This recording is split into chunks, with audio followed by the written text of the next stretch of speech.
From South Padre Island to Rio Grande City, this is NBC 23 News This Weekend. They taught God. This is the street where I grew up, and they taught God.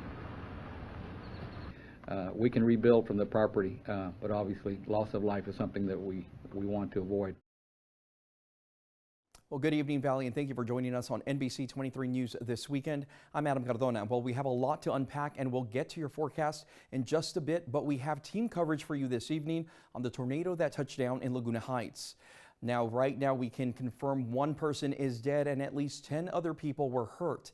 And many of those survivors are finding shelter in Port Isabel. It was, in fact, an EF1 tornado that ripped through the Laguna Heights area with wind speeds between 85 and 105 miles per hour.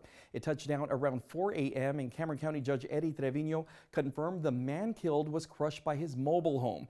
And with so much damage, the county is set to put a curfew to make sure what's left isn't looted. But we are concerned about those individuals who have not gone to a shelter, who don't want to leave their properties, and we're concerned about any individual going into their property and looting. So we will be coordinating with the constable and provide additional patrols within the area. Well, we're still waiting on official times for those curfews and who will be allowed into the areas.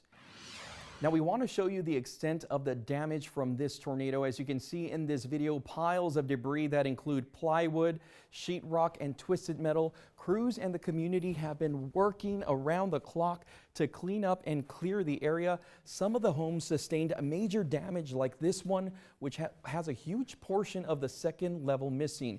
Even the stairs on the side of the home will be needed to be replaced. Now here's more video of the destruction that this tornado caused. The amount of debris thrown about is just incredible. Now there are down trees, power lines, and fences. And look what the wind did to this carport. It's now a pile of twisted metal.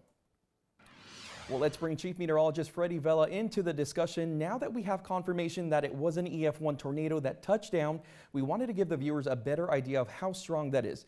And can you touch on the last time a tornado hit the valley, Freddie? Yeah, definitely can. So first, let's go ahead and talk about the different stages of a tornado and what we call the enhanced Fujita scale. This gives us a good idea of how, when you see the classification like an EF1, an EF0, so on and so forth, you're probably wondering, well, what does that mean? Well, they're talking about the wind speeds. And as you can tell here, an EF1 is a 86 to 110 mile per hour wind speed for the tornado. The stronger the winds, the higher in the scale that tornado goes. So let's talk about the histories of tornadoes in the RGV. Now, tornadoes are rare in the valley, but most that do hit are EF0 or EF1 in the case of this one that you just saw. Now, ever since the 1980s, only 3 with EF2 or greater have made landfall in the Rio Grande Valley, and this is directly from the National Weather Service itself. Now, the last tornado to actually touch down were 2 different tornadoes back in 2015, and that was Willacy County. Now, again, the confirmed death with this tornado is possibly the first recorded death since the records have started in 1950. And of course, we're going to get more clarification as the National Weather Service goes through its records as well. But as of now, this looks like to be the first possible recorded death since those records started in 1950. So that gives you an idea. And we do get tornadoes from time to time. They're not very frequent every couple of years, but remember, the ones that do make landfall are usually about EF0 or EF1s, and when they do make landfall, they kind of touch upon some ranchland areas or outside of Brownsville, outside of McAllen, farther up towards the ranchlands, things of that nature, and they only stay down for about a minute or two and then they go on. So just as a reminder, download that Valley Storm Team app to get any alerts to your area. Now, when you get an alert that a tornado or a tornado warning is in your area, you can get it based off your phone, either on TV or even through weather radio. When you do take action, and what you want to do is actually find your way into an interior part of your home on the lowest level. That way you're safe. In this instance, it would be that bathroom that's in the center. And of course, protect your head and always keep your phone with you, maybe some water or an air horn. Now again, this is very infrequent that this happens, but good to keep these ideas in mind. Coming up in just moments, we're going to talk a bit more about what it's like outside and what the weather will be like in just a bit.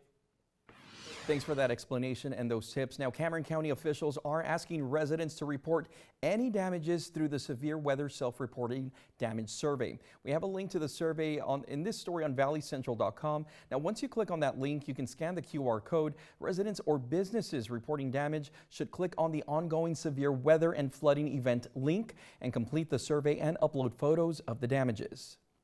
And with so much destruction in just a few minutes, families are coming together at the Port Isabel Event Center. Derek Garcia continues our team coverage. Derek, what's happening there? Yeah, hey, good evening. This is the temporary shelter that we're at right now in Port Isabel, where people are able to get some clean clothes, fresh water, a meal. And I'm going to be joined right now with Valerie Bates. Valerie, there's a lot of emotions in this room right now. What's going through your mind right now? There are a lot of emotions in here. There's a lot of loss.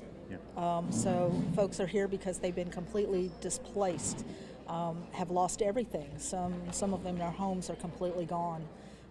So it's a very traumatic experience for a lot of these families here. And we do have other folks that were just displaced because they didn't have any place else to go to get out of the weather. So we have the spectrum, but it's still all loss. Yeah. So we're here to try to offer them whatever comfort and hope and resources we can. One of the questions that was asked very early on was, some people during that press conference that we heard from earlier with the judge is that some people may not have a place to go. How long is this shelter going to be up for?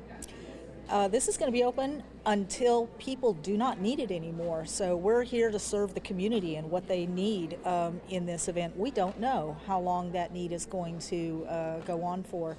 So here at the Port Isabel Event and Cultural Center, 309 East Railroad Avenue, it's open. They'll have proper cots brought in here. There's food and water, there's restrooms, there's electricity, air conditioning, so people can be as comfortable as they possibly can under very uncomfortable circumstances. And kindness is the big word right now. We've already saw people making donations. What are some of the ways that people can help out? We have a lot of our restaurants that were geared up for a very busy Mother's Day weekend that found that the Highway 100 was closed, hampered a lot of that traffic. And so they were prepared for one thing, but showed up with food this morning to feed everybody that was here, and that's continued throughout the day. So our local restaurants are really stepping in. As we go forward, the counties will be putting out information which we'll be connecting to. So we're not reinventing the wheel here. We're doing what we can to assist the county in their efforts to make sure that if somebody wants to donate something, we can find a place to put it. Yeah, there's definitely a lot of need that's going to be out there. There are going to be different ways and opportunities for you to help out in the community. We're going to have all those details up on valleycentral.com. But for now, reporting in Port Isabel, Derek Garcia. Send it back to you in the studio. Great to hear the community coming together. Thank you, Derek. Now we're monitoring power outages across the valley. Here's a look at the AEP outage map. Right now, there are about 700 customers without power in Hidalgo County, and over in Cameron County, there are about 200 customers still in the dark. Now, these totals include AEP and Magic Valley customers. Starr County has 178 outages, and Willacy County is not impacted. Estimated restoration times vary, but crews are working to get your lights back on as quickly as possible. Well, I'm now joined by Chief Meteorologist Freddie Vela, who has more on the current conditions. Freddie, what can we expect moving forward? Well, first off, it was a very, very scary evening, especially for those with the tornadoes. Obviously, our thoughts and prayers are out there for the families who had to deal with that. The other thing is that when the storms started, we weren't looking at so much severe weather as just a lot of rainfall and strong winds. Let's go and take a look at where we're at now with that high-resolution radar. Obviously, seeing much calmer conditions. All the activity now farther out towards the east. What does that mean for the next few hours? Well, all those storms that went through took their time, their sweet, sweet time moving through.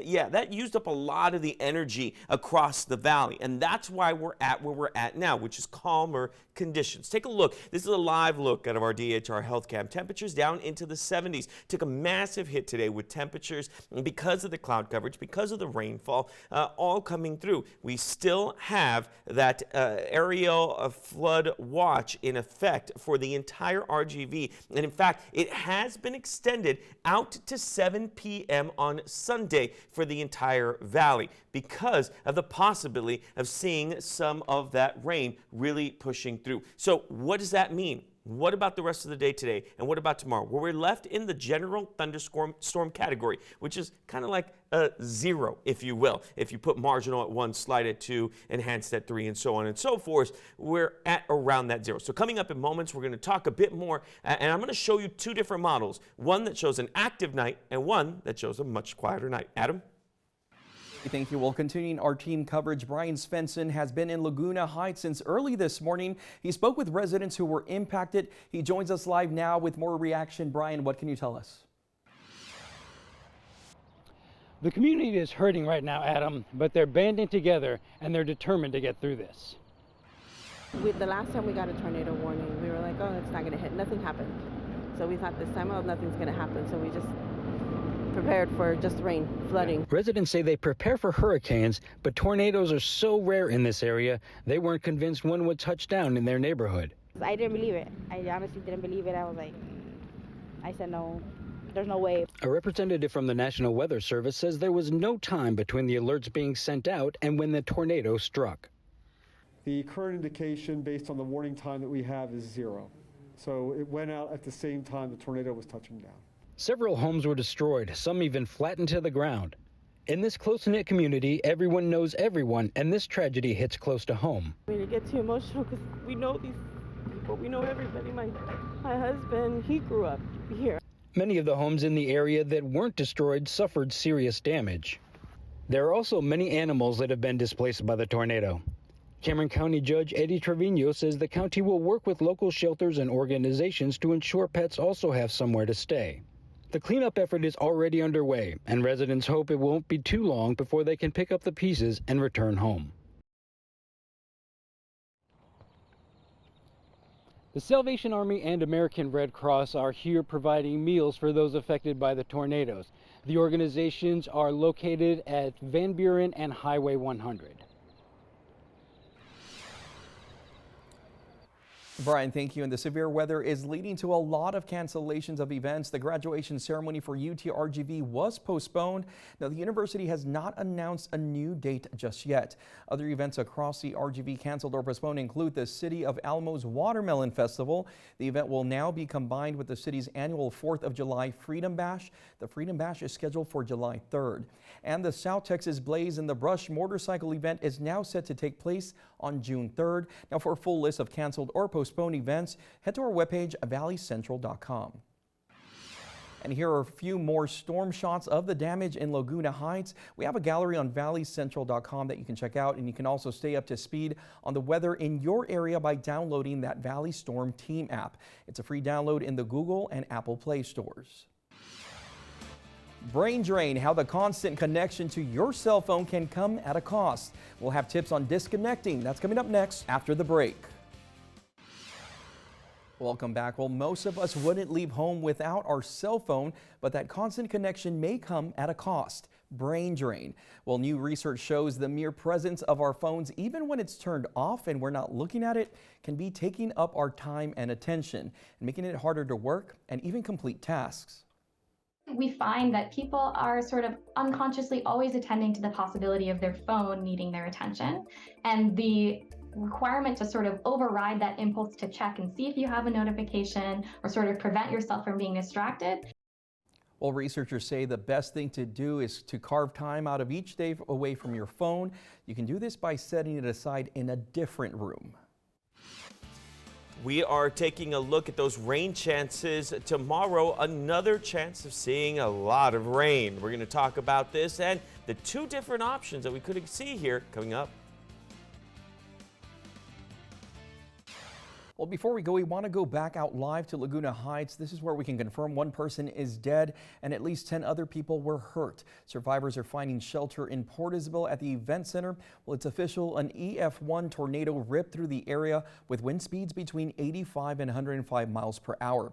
It touched down at around 4 a.m. Cameron County Judge Eddie Trevino confirmed the man that was killed was crushed by his mobile home. The county is implementing a curfew, but we're still waiting on the official times and who will be allowed into the area. Well, let's get one last check of the power outages right now. We're looking at the AEP outage map. Right now we have 460 customers without power in Hidalgo County, and over in Cameron County there are 190 customers still in the dark. Now these totals include AEP and Magic Valley customers. Starr County has 21 outages and Willacy County is not impacted right now.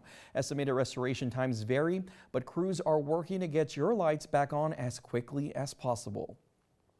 And here are a few more storm shots of the damage in Laguna Heights. We have a gallery on valleycentral.com. You can also stay up to speed on the weather in your area by downloading the Valley Storm Team app. It's a free download in the Google and Apple Play stores.